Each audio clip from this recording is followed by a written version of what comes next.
Hi, I'm Ben Harris-Roxas from the University of New South Wales in Sydney. And I'm Margo Barr. I'm also from the University of New South Wales in Sydney. So we're going to be talking today about carer roles and challenges in central and eastern Sydney and in Australia based on an analysis of a Linkage Data cohort study of people aged 45 years and over.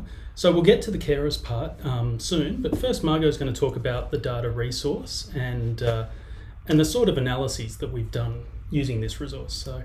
So Margo, tell us a bit about the cohort. Yeah, so the cohort has over 250,000 people in New South Wales. And so that was a 45 and up study. And of those, about 30,000 of them are in the central and eastern Sydney. And this study, we're focusing on that. Basically what happens is the resource is linked. So we've got questionnaire data from the 45 and up study, and it's linked to other administrative data collections. So in this particular analysis that we're doing about carers, we've really used the general practice data, the hospitalisation data, and then the questions from the survey where we've been looking at some of the demographic characteristics, the carer questions in there as well. And as you can see from the diagram there, we've got longitudinal data. So most people were recruited between 2006 and 2008, but we've then got follow-up questionnaires on them at 2010 and also again in around 2012 to 2015. And there's a wave that's just been completed as well. So part of the process of deciding what we're going to look at, and the carer analysis was one of those, is we have these research priority forums, and at one of the forums we all worked together and we had the forum, then the management group discussed it, then we synthesized it, then we reviewed it, and then we talked about it some more, and then we got to the point where we wanted to look more at what was happening with carers and realise that this was a resource that was going to be able to answer those questions. So that picture there is a picture of some of the team and the people who have been involved with the project. I think Ben's wearing Ben. I'm hiding up the back. So. And so just an example of some of the projects, and of course we're going to talk more about the health of carers. So we've looked at impact of care plans on health outcomes. We've looked at impact of GP follow-up after hospitalisation, association between social isolation and health service use, predictors of high service use in older people, looking at weight and healthy ageing, as well as looking at what the role of primary health care is in reducing preventable hospitalisations and emergency department visits. Sure. But as Ben said before, today we're going to concentrate on this, the health of carers. Yeah, and I think carers has been an issue that's really important for us individually, but also a passion of ours, but also it's been really important to our partners in the project because carers are a huge part of the community. As you'll see here, 2015, 2.7 million people were carers. And of those, around a third identified as being the primary carers of people. So we're talking a big chunk of the population have these caring responsibilities. And there's a lack of understanding about the impact of being a carer on a person's health and well-being compared to non-carers. And part of the reason for that is that a lot of our approaches to understanding this issue rely on people to identify with being a carer. And often we find people sort of say, I'm not a carer, this is just what family does. Or often they're quite far into the caring role before people start to say, oh, hang on, I am a carer. And as Margo mentioned, we've been looking at the Linkage Data resource, and really we're trying to understand some points about transition. So we've got information from 2006 about these questions that were asked about people's caring activities, so they didn't have to identify with a formal carer sort of badge, and then that was followed up in 2015. So we're trying to understand some of those transitions that have occurred in that period, but also what's been the impact on mortality. And so we've got mortality data up to 2018 as well. So some of the things that we found were at a very high level.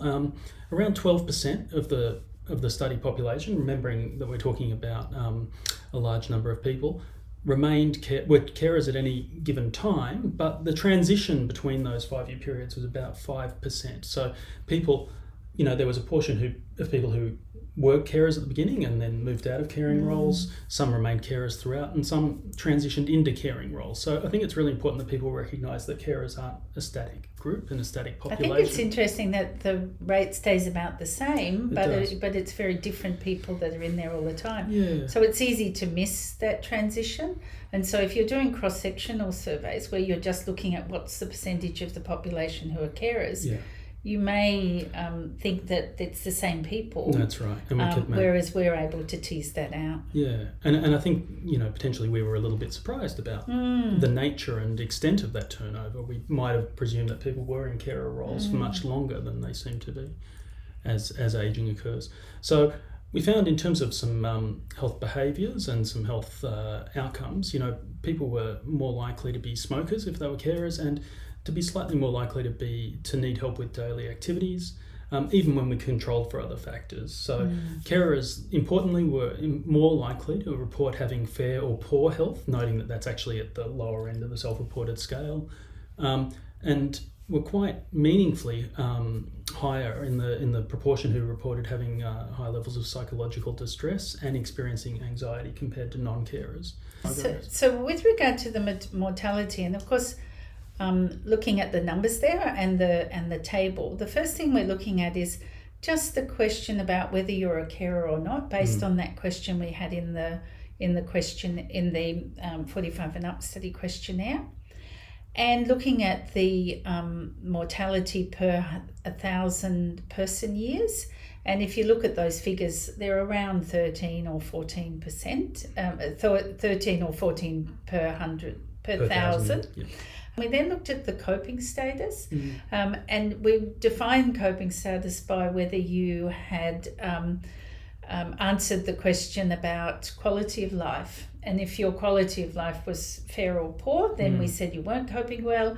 And if it was very good, then you were coping well. So essentially trying to drill into the difference between the carers who might be reporting low quality of life or, facing some struggles versus those who weren't. And so again, so when we looked at that, you can see the mortality I've made a mistake there. It should be per 1,000 person years is 25 and 11.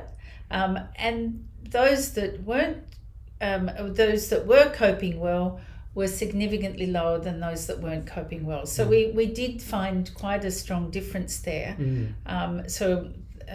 And then when we looked at the coping status, as in how carers are changing over time, again looking at the mortality per 1,000 person years, you can see that the always carers are significantly lower than the other groups, which again initially you think, well, why are the carers doing better than some of the other groups? But of course there's the transitioning that is going to happen when there's been some significant event that's happened in someone's family.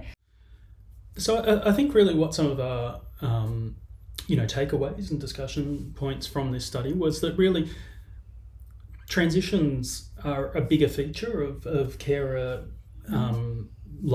lives, but also the implications then for what services need to be considering and thinking about.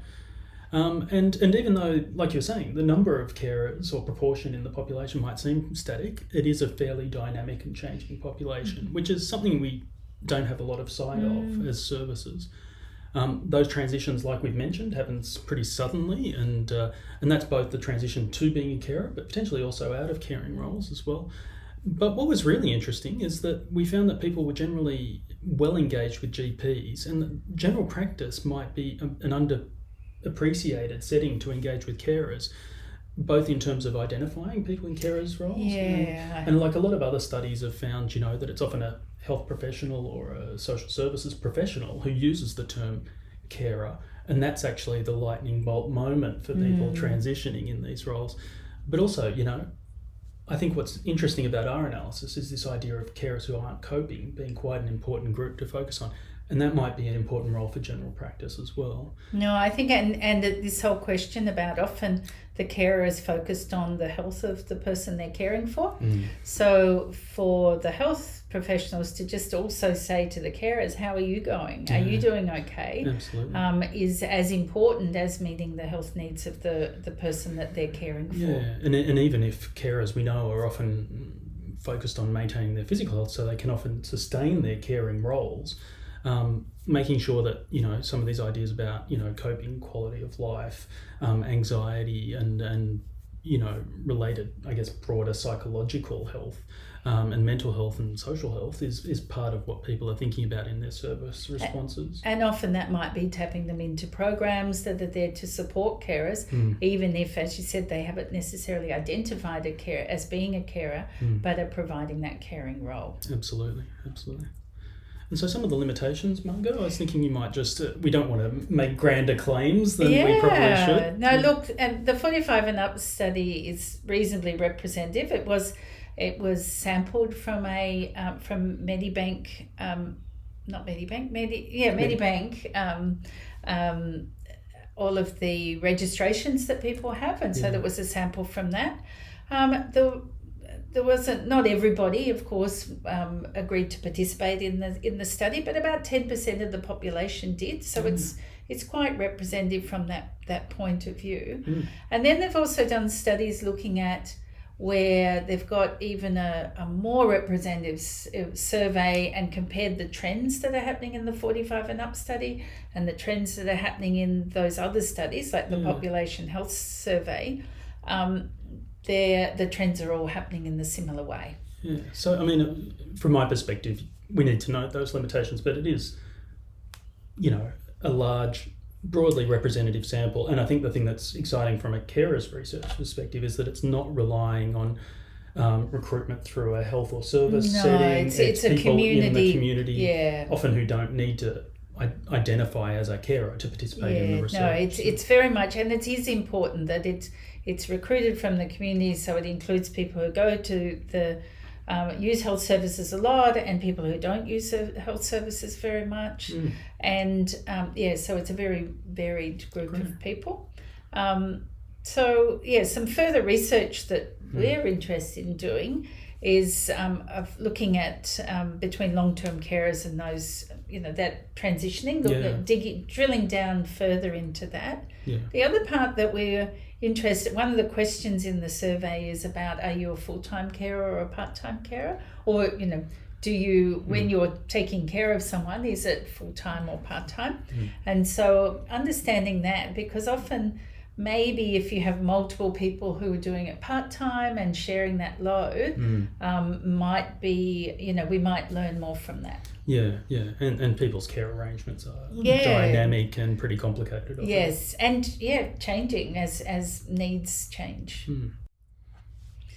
So this, of course, we can't do this research without our partners and our funders, and also we can't do this research without the people who participate in these types of longitudinal studies, and the thousands of people who participate in the 45 and up study generously give up their time, surveys and provide us with this information. And then we've got the organisations that link the data together and everything. So it's great. All right. Well, thanks very much for listening, everyone. And I hope you enjoyed our talk.